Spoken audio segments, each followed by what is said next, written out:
My truck has a display on it that tells me how many miles I can go for every gallon of gas I'm using on average.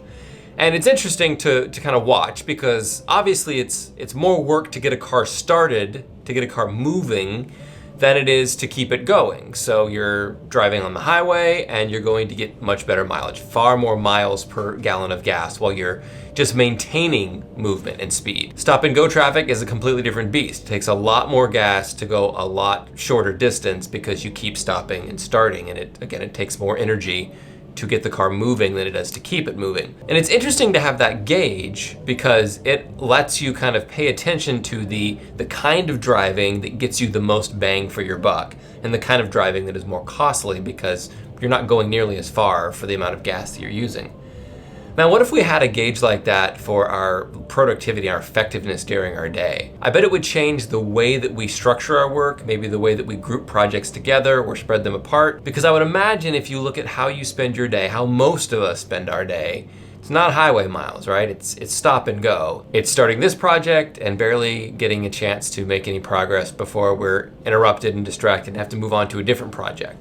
And so instead of having any continuity, any real progress that's made where we can just sink our teeth into something, we are constantly stopping and starting, stopping and starting, stopping and starting.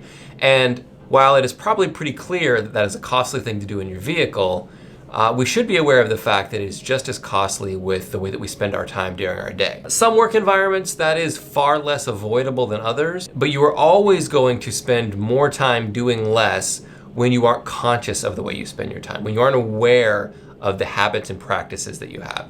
So as the year ends and things maybe are slowing down, not every industry is like this, but a lot of people are slowing down at the end of the year. It's a good time to evaluate how you structure your day and how you group projects together. Like, for example, I have bills and stuff to do tomorrow. I do that one day a week. I group them all together. I collect them so that I can blast through them all in one session instead of doing a little bit here and a little bit there. How do you put your day together, and how do you combine like things and use your energy in a way that is the most effective? I would encourage you to think about that because I promise you, almost any of you can find a little bit more efficiency if you just look for it.